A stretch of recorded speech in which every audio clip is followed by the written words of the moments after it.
And welcome inside the Sports Guys podcast.com. Of course, special edition today. Like I told you guys, we would track him down. And of course, the NFL draft just a couple of nights away. Presented by our friends over at Bangtail Whiskey, our friends at Honky Tonk Texas, and of course, our friends at Gentle Ben, gentleben.com. The vodka, the gin, the bourbon is fantastic too as well. Make sure you guys check it out. Go by the Tasting Room in Alvin, Texas. And of course, like I said, it's really good. And a guy that loves Gentle Ben and loves sports as much as I do, you can catch him on the Killer Bees on ESPN 97.5 and 92.5 weekdays with the Blankers, Joel Blank, at noon to 3. Jeremy Branham on the show. Jeremy, what's up, man? Not much. Thanks for having me, Brandon. I'm excited to chat with you. I know we're going to be talking about a lot of stuff, but, man, just 2 days away from the NFL draft. I can't wait. I think I'm losing my mind with all of the stuff that's been out there about silly season and the NFL draft. So I'm happy that we're approaching the actual draft. Cannot wait. Yeah, let's talk about that too, because this post came out today, this Reddit post. And of course, I know a lot of people can really put out there what they want to put out there as far as the draft goes. But, and of course, a lot of people have to check their sources when it comes to betting and things like this. And I know like Caesar Sportsbooks and a bunch of other ones out there. So Will Levis has been rumored out there to be a top 10 pick, no doubt. I'm very high on him. I love his athleticism, his IQ as a quarterback. I think he's one of the most talented guys in the draft. Maybe not to a Bryce Young or a CJ Stroud type of guy where you're going to get the speed out of him.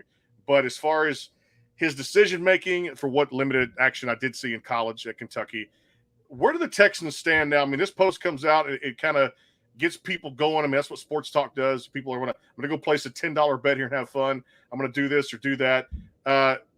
There's been so much stuff out there. To me, the Texans can't leave the first round, Jeremy, without a quarterback. What's your take here? Where do we stand with 2 days before the draft?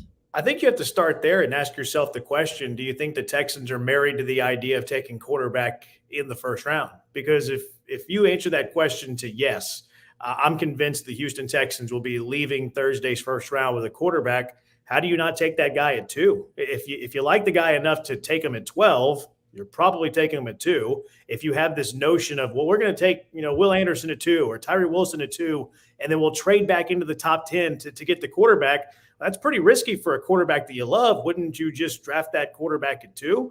So that's kind of where I'm at with the Texans quarterback, scenarios and situations that are out there.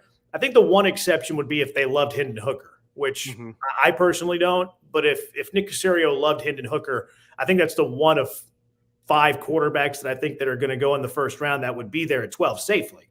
Maybe one of them slides, but you can't safely say that. Maybe you can trade it to number 9, but you can't safely say that. And again, if you like a guy enough to take him at 12, you like him enough to trade into the top 10 for him, and you think the Texans are married to the idea of quarterback at 2, I think they have to go quarterback at 2. I always say this, and I still want the best for the franchise. Not a huge diehard fan anymore. I'm not buying season tickets right out of the gate and rushing over to NRG to get to a game. But me being a Cardinal fan, very curious at number 3 because I know we have our quarterback. If he ever can get his hands off the video controller and actually study a playbook and get out there and play, that being Kyler Murray, former Heisman Trophy winner at the University of Oklahoma. But I look back at, right there's Tyree Wilson. And if you look there too as well, Will Anderson, you guys have talked about a lot on the Killer Bees, being another dynamic defensive player. D'Amico Ryans coming from San Francisco, loves great defensive guys. But I'm curious to see, you're right. If you like him enough to take him at 2, go ahead and do it. CJ Stroud's the next best, probably Bryce Young going to go number 1 there to the Carolina Panthers. And I think too, if you're the Panthers too, Jeremy, you're not going to give up that much stock to Chicago, including a number 1 receiver in DJ Moore, and take Will Levis at number 1. I'd be surprised if Carolina did that. I'd be surprised too. My feeling is still that Bryce Young goes number 1. The latest line movement, though, it kind of tracks. And not enough for me to be convinced that Levis is going number 1. But if you follow some of the stuff, Carolina, they had the decision-making, deadline yesterday. They met Frank Reich, head coach, Scott Federer, the GM. They met and they made their decision. This was yesterday afternoon, yesterday evening. Then we see the line movement yesterday at plus 5,000. And then all of a sudden you wake up and you're like, plus 500 now. Oh, it got all the way to plus 300. You have the Reddit post that you mentioned a little bit earlier too. So like the timeline makes sense if there's some information that Will Levis would go number 1. There's also a few clues, I think, that, Will Levis is in play. Again, I think Bryce Young's going number 1. But if at the end of the day on Thursday, when Carolina picks Will Levis, I think there are some hints as to why. We've heard for a long time after Carolina traded up to number 1, they'd be willing to trade down, especially with the Texans, to number 2. Why? Because Will Levis would be there at 2, where Bryce Young probably wouldn't be there at 2. Also, if you look at the track record of Frank Reich quarterbacks, and I get that Frank Reich hasn't always had a hand in who his quarterbacks are, but there's a type. Carson Wentz at Philadelphia. You look at who he had in Indy. He had Andrew Luck in the early goings. He brought in Carson Wentz again.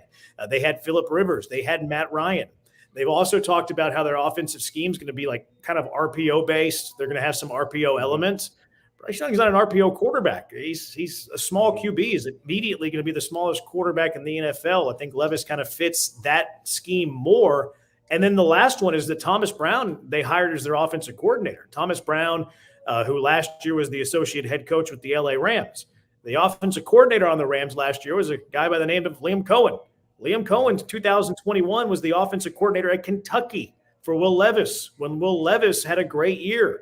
So I think that there are clues. The timeline, they made a decision yesterday. The Reddit post, do we want to think that's silly, not silly, whatever, we can even throw that out. But they made a decision yesterday. The Vegas line movement has happened, and there are a few clues that would make sense to why Will Levis would be the belle of the ball for Carolina. Got to get your take on the trade yesterday. Of course, I think the Jets slam dunk. You have to do this. And if you're sitting out there as brass and management, you know that you needed a quarterback. You started the season 7-4 last year, lost your last 6. You got a 12-year playoff drought, the longest in NFL history, and of course team history now too. At the same time, you're Woody Johnson. You're taking all your chips. You're cashing them in there. You get Aaron Rodgers. Yeah, you give up a lot when it comes to draft capital too as well. But I look at this too, Jeremy, as the 2017 when Jeff Luhnow was running the Astros. You knew you had a few prospects. You were missing that piece in a number 1 starter to bring in a guy like Verlander to go win a championship. To me now, despite the whole move up in the haul that Green Bay got and the swap of first-round picks here and there, if I'm sitting there as Woody Johnson, I'm doing the same thing. I'm going to go get a quarterback, knowing I need that for my franchise. I've got a decent defense. I've got 2 playmakers on the outside and Garrett Wilson, Alan Lazard that can go catch the football as good as anybody out there. If you're the Jets and you're the Jet fans, as much as I love football and love to see these type of things happen, getting the superstar quarterback that you need, is this a slam dunk and a home run for the Jets? I think it's a slam dunk for both teams. I would hesitate to call it a win-win yet. I mean, for Green Bay, it's a win. Aaron Rodgers was going to retire before he played another snap in Green Bay. So Green Bay is getting 2 spots up in the first round, trading from 15 to 13. They're adding a second this year, and they could add potentially a first rounder next year if Rodgers plays in 65% of his snaps, and he hadn't missed a game since 2017. So pretty safe to say that they've added a first rounder for a guy who wasn't going to play football ever again for Green Bay. So it's a slam dunk for sure for Green Bay. I agree with you that the Jets had to make this move, and they do have a scary looking team. I mean, the defense is really good. You mentioned some of the skill guys that they have with Garrett Wilson, who had a tremendous rookie year. Lazard followed. I guess you couldn't say he followed. I guess Rodgers followed Lazard, but we knew what was happening. And then Breece Hall. I mean, Breece Hall is a really good running back in his rookie year. Got hurt. Now, for the trade, you're right. They had to make this trade. The Jets had to do this. But it's not a win for the Jets yet until they win a certain amount. And let's define what that is. Is getting to the playoffs enough? Is competing for an AFC championship? Obviously, that would be enough. And winning a Super Bowl would be enough. The Jets have to do a certain amount of winning with Aaron Rodgers before this is a win. I agree they had to do it. They're a team that's well-positioned to add quarterback and compete in the AFC, compete with anybody in the NFL. But if they go 7-10 this year and then Rodgers retires at the end of the year, we're not going to look back at this trade and call it a victory. So they have to do a certain amount of winning before we say it's a win-win. But yes, Woody Johnson and the Jets had to do it. When you look at the first round, you kind of gauge the top 10. There's so many really great athletes coming up there at the top. There's some things I like about Anthony Richardson there too as well. Hendon Hooker, you mentioned there too, and potential 4 or 5 quarterbacks could go in the first round. To me, I really feel like if you're ownership and kind of back to the Texans there, looking at even the 12th pick, last year was good. Derek Stingley, and of course you get the young offensive lineman. I'm trying to remember his name right offhand too as well. They drafted last year. And you kind of get that movement going. I really feel like, again, wanting to see this organization do well and get on the right track to being recognized again, not so much as maybe the team from the state of Texas, but again, quit being a dumpster fire. of an organization. You mentioned number 2, number 12. Do you see any other commotion, maybe trading out of the second round to move up and get another type stud 5-tool player there too as well? Because this is one of those things where you have a lot to lose and nothing to gain, but man, they've got to gain something through these first round picks. Slam dunk. Yeah, I think there's a possibility they could trade back into the end of the first round by using their first second rounder. I mean, they're only 2 picks out of the back of the end of the first round because they're picking. It's actually 33rd because Miami forfeited their first round draft pick this year. I could see the Texans doing something where they trade 33 sweeteners, extra draft capital, and move up to, let's just say, 27. And just throwing out a number. But really with the mindset of acquiring the 5th-year player option. As you know, first rounders, they got that 5th-year player option. And I think that's a big deal. So I could see the Texans doing something like that. Nick Caserio, he always is looking to make a deal. He's pretty aggressive on draft day. He's traded up multiple times in his first 2 years on the draft. And even the first year, didn't have a first or a second, was still willing and dealing. Was willing and dealing last year, traded up for Mechie, traded up for Christian Harris. So I think Nick Caserio is going to make some deals throughout the draft. I think he could trade back into the back end of the first round. I don't think it's without question, that he could be looking to move 12. There's a lot of thought that if you're committed to go defense with that first overall pick, that maybe you, or the second overall pick, your first overall pick, that maybe you could trade that down. I guess it depends on what kind of quality player you're looking at for, though. Like, I don't see the like where are the Texans dropping down to, trading down from number 2. I really don't see that happening. I think 12 could be on the move. I think 33 could be on the move, and then I think Nick Caserio is going to make 3 or 4, day 2, day 3 draft trades. It seems to be his MO. That's who he is. Yeah, I was going to say the young man we're talking about, Kenyon Green, I really feel like has to have another a year finally under his belt too as well. The rookie season was very tough. The injuries kept him out of the lineup, and of course some things there. But I feel like when Kenyon Green is in there, watching him play at Texas A&M, great offensive guard there too as well. Loved him. If he can get in there too as well, and you got Laramie Tunsil too, they just re-signed to that new deal. Jalen Petrie too as well. Baylor had a significant year for the Texans defense last year, the safety too as well. So I know they've had some picks they feel good about before, but I think hopefully they get this right this year. And like you said, I really don't feel like they'll leave the first round without getting that quarterback. There's been some talk about Trey Lance. How much stock are you putting in Trey Lance? Not much. I don't think it's realistic. I will say this, though. If the Texans get Trey Lance, D'Amico Ryans was with him every day at practice for the last 2 years while he was there. Bobby Slowick worked closely with Trey Lance. So, I have a hard time. We were talking about this the other day. What's the most you would trade it for Trey Lance? Let's assume the Texans go defense at 2. You're not drafting Hendon Hooker at 12, and there's not a quarterback there. And you're looking at your draft room of Davis Mills and, Case Keenum's my guy. I don't know if he's a starting quarterback anymore in the NFL. What does that quarterback room look like if you punt on quarterback in the first round? I could be talked into Trey Lance for a 3rd-round pick and sold on the idea of, look, we need to build our defense. We need to give D'Amico a defense that he trusts and loves. D'Amico and Bobby Slowick, they're vouching for Trey Lance. He's a former top pick. We think we can get the most out of him. Okay, I can be sold on that. I can be sold on that for a 3rd-rounder. You start mentioning a 2nd-rounder, I'm out on that. Look, he's got a ton of upside. He was a former top pick. I mean, why does Anthony Richardson have way more potential than Trey Lance? We don't know who Trey Lance is. Played a very few games in his rookie year. Last year he played in a game that was a monsoon in week 1, and they got hurt in week 2.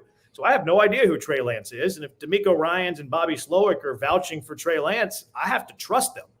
So I think that's the one thing that, Houston could kind of, I guess, be at peace with a little bit, where if it's, random coaching staff, they knew nothing about Trey Lance, they hadn't been around Trey Lance for the last 2 years, you could be very skeptical.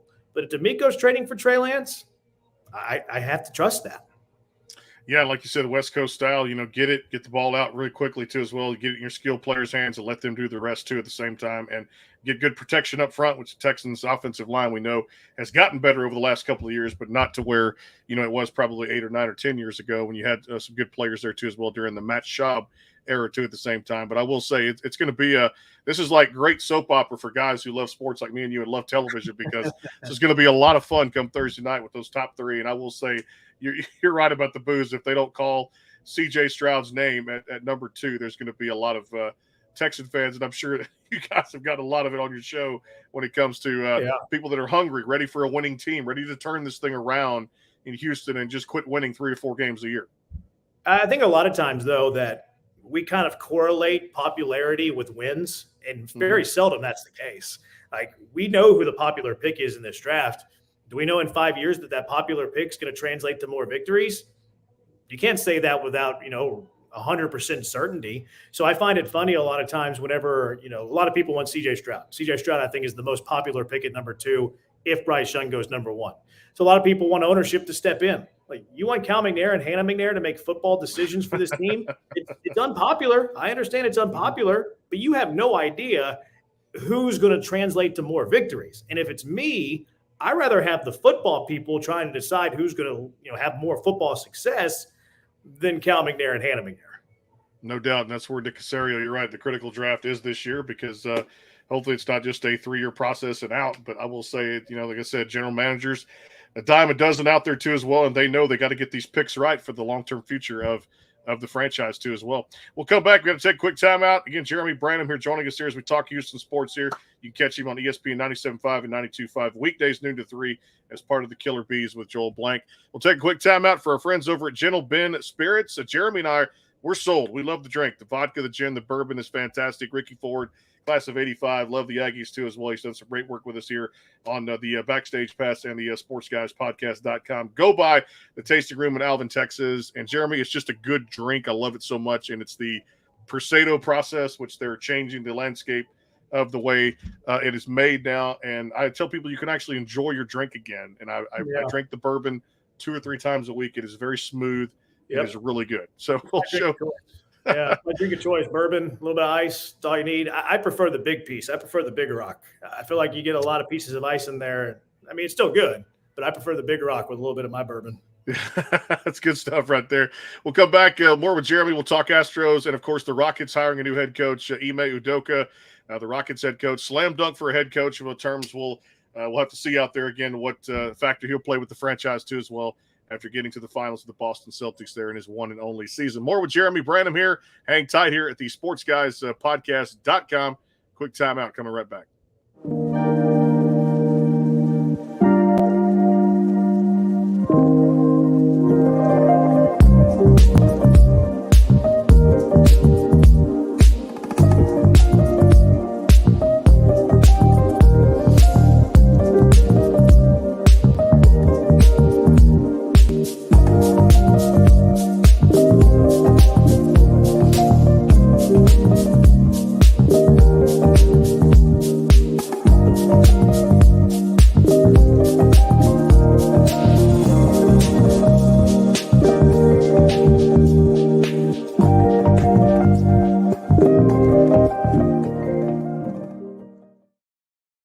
Go behind the scenes with some of the biggest artists in music today with the Backstage Pass, powered by the sportsguyspodcast.com. Join Brandon Morrill and his co-host Kirsty Krause as they talk to rising stars and legends about their music careers. Listen to their latest tracks and learn fun facts about the men and women behind the music you love. And be sure to tune into the Backstage Pass Monday through Friday from 3:30 to 6:30, powered by the sportsguyspodcast.com. And welcome into the Backstage Pass. The Bangtail pour is comprised of a sweet corn mash base. The front has a subtle sweetness and not too sharp. It has notes of a medium char or white oak for a smoky flavor in the middle, and the tail has a super smooth and warm finish. And back here with Jeremy Branham here on the Backstage Pass / sportsguyspodcast.com, the sportsguyspodcast.com. You catch all the great interviews there. It's a grand slam of sports and music entertainment out there. We go around the just everything, music, sports, and we go around with the best of the business here on the Backstage Pass here too as well. Hey, let me ask you about this. Let's talk Astros a little bit too, because coming off the weekend, the sweep over the Atlanta Braves, really needing those victories to get over and try to stay above 500 too. And then going and playing the best team in baseball, there's a little bit of a wake-up call coming up last night. Jose Urquidy in this rotation, very, very inconsistent to me is the word. Jeremy too, of course, game 2 of the series tonight. Luis Garcia on the mound. He had a great outing last time against the Blue Jays. I know it's still early. It's the first month. They always start slow. We get that. But one game above, and now Jordan is sent back to Houston for some MRI on his neck. Seemed like the guy can just got to stay healthy and keep him in the lineup. I kind of agree with what you said the other day. I really feel like here's a guy that, as good as he can be as an outfielder, Jeremy, he's a better designated hitter. Pay him for what he's good for, and put Corey Julks, U of H guy, put him in left field, let him play out there. Julks has been a mainstay, but we all know Dusty loves to change lineups here and there. I really hope if they can just salvage one here in Tampa before they come home for the World Series rematch against the Phillies coming up this weekend. Give me your take of the first month and a little bit of just trying to continue this trend as we wait for Brantley and Altuve to come back. Yeah, if they take one in Tampa, I mean, you played 6 games with Atlanta and Tampa where you go 4-2. So, winning the series in Tampa is hard. Tampa hadn't lost a game at home. So I think if you take 1 of 3 in Tampa, especially after you lost game 1, it's fine. As far as Jordan goes, I get him wanting to play the field. I really do. He's a competitor. He wants to help his team. I understand from his point of view why he wants to be out there. I think he's a solid outfielder. I think he's a lot faster than people think. I think he's got better range. He's got a cannon for an arm. He's got one of the best outfield arms in baseball. So it's not a knock of him being a bad outfielder. I totally understand and respect his desire to play out there. My viewpoint is, what is the strength of this team? Strength of this team is Jordan Alvarez hitting the baseball. You can find somebody who's capable of playing defense similar to Jordan Alvarez, and in some cases better, but you're not going to replace that bat. I mean, we've seen the lineup the last couple of nights whenever Jordan's not in it, and it's a much different look. So you have to do everything. I think big picture in baseball, and whenever the Astros, they're a playoff team. They've been to 6 straight ALCSs. They've been to 4 World Series. They've won a couple of World Series titles. This is a playoff team. So whenever you're a playoff team, and I think Dusty does this all the time because people give Dusty criticism for his lineups every single day. And Dusty's not managing for that night. Dusty's not managing for that one game. And Dusty's looking big picture, 162. He wants to play his guys, make sure they're fresh, give them days off, make sure that they're fresh and they're in form. So I get that. But big picture view, you have to have Jordan Alvarez available in the postseason. If you don't have Jordan Alvarez available in the postseason, it becomes very difficult to win a World Series. This team has World Series aspirations. So I look at it, you have to do whatever is possible for Jordan Alvarez to be at his best in the postseason. That means he doesn't play the field, and he's injury prone. I mean, he gets hurt a lot. I'm not telling you anything that's, not true. He's had tons of injuries over the course of his career, the latest, the neck, and I get that. Look, I slept on my neck bad one time a few years ago, and it lasted a month. So I can understand the severity of that. The sore hands is kind of a mystery because it's something that obviously is hindering him. It bothers him, but not severe enough to require surgery. We know about the double knee surgery. So he knows, he's injury prone. He's an injury prone guy. It's just the way that it is. And you have to do whatever you can to protect him. As far as the first month of the season, especially with the way the Astros started, I was fine if they finished the month 500. Like you get to the 500 mark, the way that you started with tough competition, Toronto, at Atlanta, at Tampa, home for Philly. The way you started in the tough stretch that you have with really good opponents, get to 500 at the end of the month, you're fine. Get Brantley back. Get Altuve back. So again, I have a big picture approach. Get to 500, protect Jordan Alvarez at all costs, and I think this team is going to be just fine.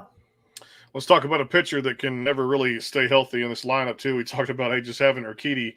He's been dependable going out there. What the results you're going to get, whoever knows when it comes to consistency out there. But I will say a guy that I just want to see have a full season, and I feel like we can't buy a vowel when it comes to this, Lance McCullers Jr., second year of a 5-year, $85 million deal.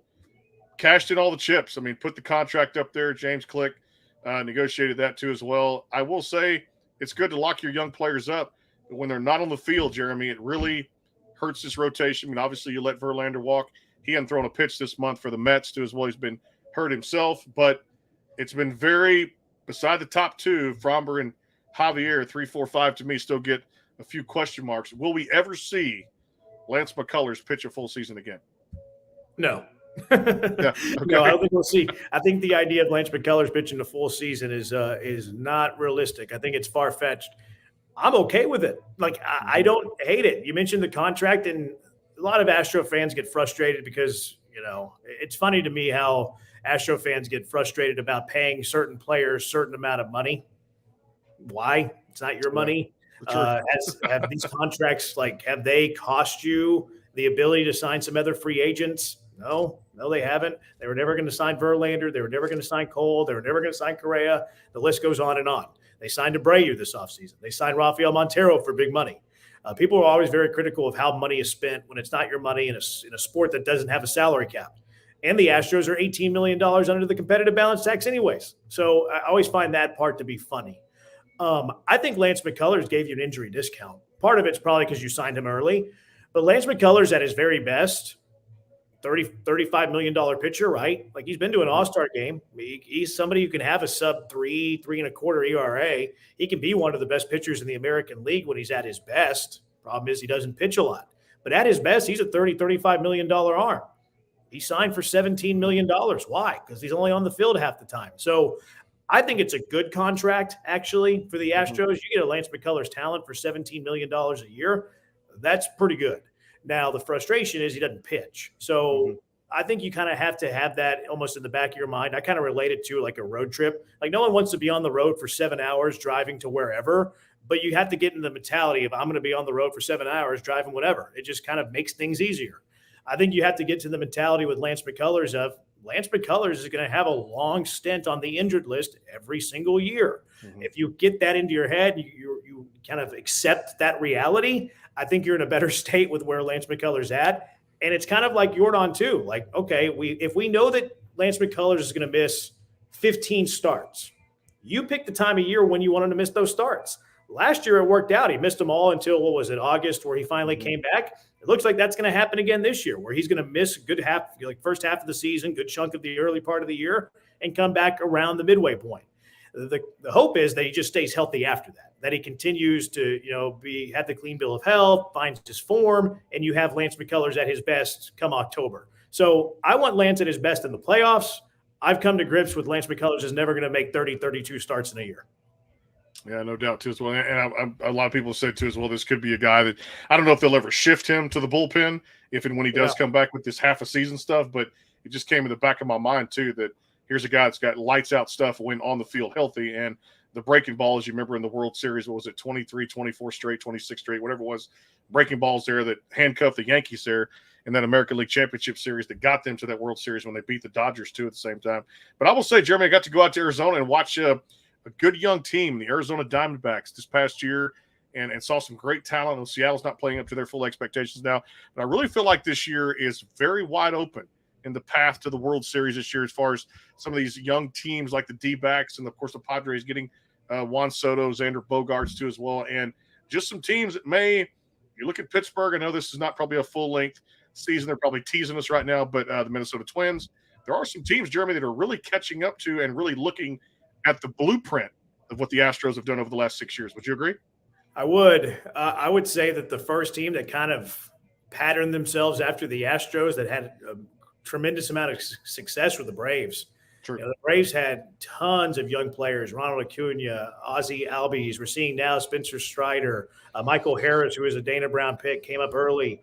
I thought the Braves did a pretty similar job of the Astros of kind of following that. Okay, we got to be homegrown. We got to build from within. I think that's how you have sustained success in baseball, is that you build your own talent, you homegrow your own talent. I think the Rays do it in a kind of a weird way. The Rays have a lot of homegrown guys, and then they'll trade their players when they get expensive and acquire a bunch of other young prospects, and then those guys eventually catch up and start to produce as well. I think the path to sustained success in baseball is to build from within. The Astros have done a tremendous job with that, and tons of I can't remember the exact stat, but it's something like 25 of the 40-man roster is homegrown. Like that, that's a high number. That's why the Astros stay good, as they groom and develop talent. I like what the Diamondbacks are doing a lot too. Probably a couple of years away, but right now keeping pace in the American League, the National League West. Maybe they could, surprise us all. I love Corbin Carroll. I think he's such a good player. That pitching rotation's really good. And plus they got Brent Strom. Like, I love Stromy. So I root for that organization. Like Jeff Bannister a lot, who's a bench coach there. So that's a team that I kind of have my eye on. I like them a lot. Pirates have some interesting pieces. I don't think they have enough talent. Brian Hayes, who's a local kid, Concordia Lutheran up in Tomball, the son of Chuck Hayes, who's former Houston Astros, actually. He's been fun to kind of watch this year. It's kind of been a slow developer. I think they expected him to be good right out of the gate and wasn't, but he is now. Brian Reynolds is a lot of fun. Unfortunately, they lost their shortstop with that collision at the plate. No Cruz. So that was kind of sad to see. But yeah, I love baseball and I love following the young teams are usually the teams that jump out and get you real quick. Like I think that we as fans, especially in baseball, because baseball is a little bit more of a regional sport. Like we follow our team locally. We don't really follow it as much on a national perspective, kind of like, the NFL. The NFL, we follow everybody. The NFL, we follow every team around the league. So we're kind of more aware about other teams around the league. I think baseball, you see more surprise teams in other sports quickly because we're not aware of them. Like we think the Dodgers are going to be the best team in the West. What if they're not? We think that, the Mets are going to be the best team in the NL East. Well, what if they're not? So I think sometimes we sleep on some of the young up-and-coming teams in baseball more because we just don't pay as close attention to other teams that aren't in our city, aren't in our region. No doubt, too. We'll take a quick timeout here, final timeout, come back, put the finishing touches on the show. Again, here on the sportsguyspodcast.com. Jeremy Branham catching him again weekdays, the Killer Bees, ESPN 97.5 and 92.5 on your radio dial. Of course, on the app. I listen on the app a lot, too, as well. And the guys do a fantastic job, he and Blankers, and they create a ruckus every day, but it's some of the best sports talk in the Houston area, too. Word from Gentle Ben, Bangtail Whiskey, and our friends at Honky Tonk, Texas, coming right back here. Final segment with Jeremy Branham, and, of course, we'll talk about the Cougs tonight playing my Lamar Cardinals. Coming right back. Hang tight. The Bangtail pour is comprised of a sweet corn mash base.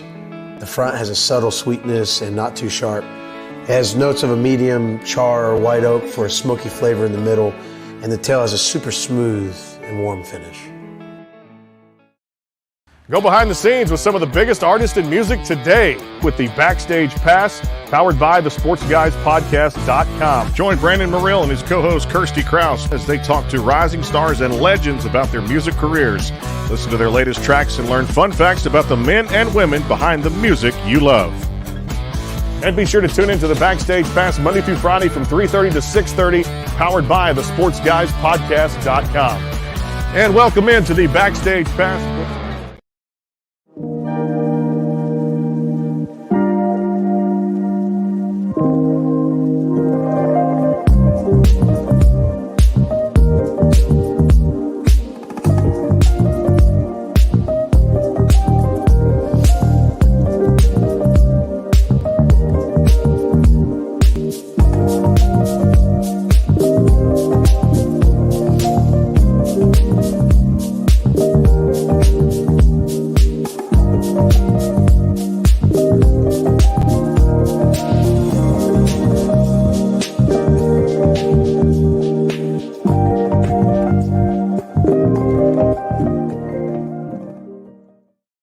And back here on the show, presented by our friends at Gentle Ben Spirits, gentleben.com, and of course, Bangtail Whiskey and Honky Tonk, Texas. Back here with Jeremy Branham, ESPN 97.5 and 92.5, as we throw around a few sports topics here on the docket for the next couple of days. Again, the NFL draft coming up this Thursday night, 7 o'clock, and you can catch it there as Carolina Panthers on the clock. Texans, pick number 2, pick 12. So I got to ask you, too, as well. You guys are doing some real cool things, and I want to give it a little more push, and I wish I could get over there.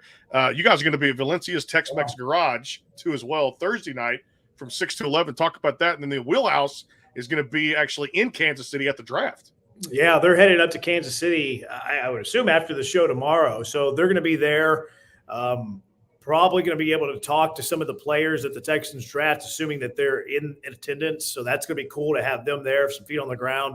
And then we'll be at Valencia's Tex-Mex Garage, the one on Southwest Freeway, the Greenway Plaza location. We'll be there Thursday, 6 to 11, first round. Granado and I will do the first half of the session. Paul Gallant, Patrick Creighton, second half of the segment of the show. And we're giving away a 75-inch TV. We're going to have a mock draft contest. When you arrive, you participate in the mock draft contest. If you win the mock draft contest, you got to be present to win a 75-inch TV. So you got to be there. Great food, great time, chance to win a 75-inch TV, and no better spot than to watch the first round of the NFL draft, which should be full of drama, I think. Yeah, I would think so, too. Can't wait for those picks to come in, too, for Goodell to get out there and read those cards that come up, too, as well. Please take quarterback. Please take quarterback. And number 2, that's what I keep asking myself, to let the good Lord put his hand on it and let the Texans front office get these picks right. Hey, speaking of picks correct, today I mean, put a fist right through a wall and punch a hole in it. My goodness, man.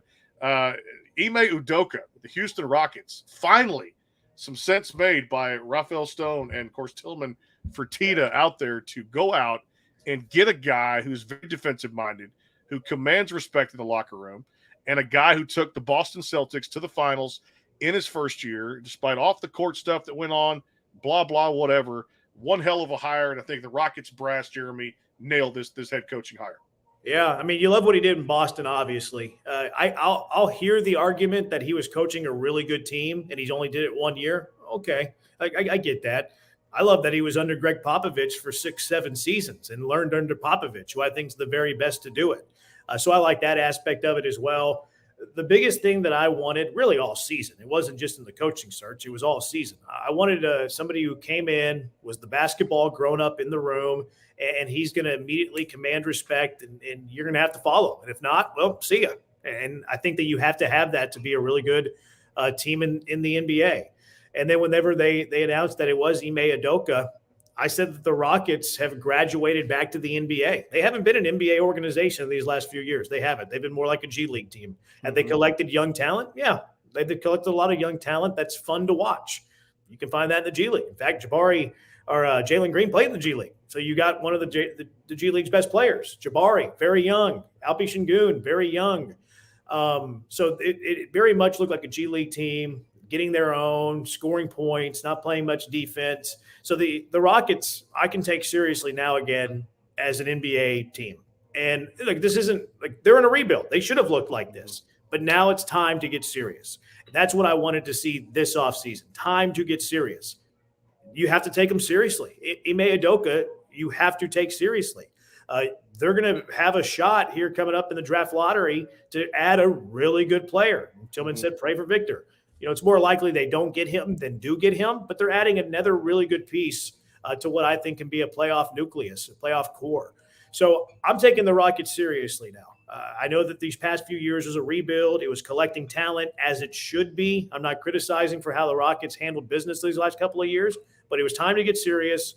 They got serious by Ime Udoka. And what I love about it is he picked you. He could have went to a bunch of different teams. In fact, Toronto parted ways with Nick Nurse, an NBA Finals champion head coach, for the hope to get Ime Udoka, and he chose you. So it was big from that point of view. It's big that the Rockets are taking that step and acting serious as an NBA organization. I love it. I love the hire. Hide the women, perhaps. I think he needs to answer some tough questions at the press conference, honestly. This will be the first time that he speaks publicly since being suspended by the Boston Celtics and then eventually let go. He needs to be honest. He needs to be transparent. He needs to answer all of the hard questions and then move on. So I hope we see that at the introductory press conference. Hope so too. And let's talk Cougs real quick. 23-17 overall, and of course 8-4 in the conference this year. That tough schedule and still to be 6 over right now is good. Lamar baseball at the Cougs coming up tonight there. Coming up tonight at 6:30. So if you get a chance to go over there and check that out, always cool to catch U of H to play baseball. Give me the assessment. I mean, you call the play-by-play for the team there. You get to see them on a daily basis, kind of how they go about their business. One of the most respected programs out there, at least I have the utmost respect for the players, the coaches, everybody involved at U of H. 8-4 in conference, a critical stretch coming up here. Always kind of cool to face the I-10 foes here at Lamar University. But the assessment of this, and then we're getting very close now to the postseason tournament. Yeah, I don't know if I'll see Harold Mann here or not tonight. I hope he makes the trip. But yeah, they've kind of come into their own. They started the season kind of figuring themselves out. They've been playing some really good baseball. I think they've won 17 of the last 23, something like that. You'll have to double check those numbers. But early in the year, they were figuring out roles. A lot of newcomers on the pitching staff, so you didn't really know what to expect, know what to get. But now that you've established those roles, they've been hurt pretty bad on the pitching staff. They've lost a lot of arms, so it's been a struggle to find guys that can eat innings. But they found those roles. They're playing better as of now. The offense is really good. The offense can swing it.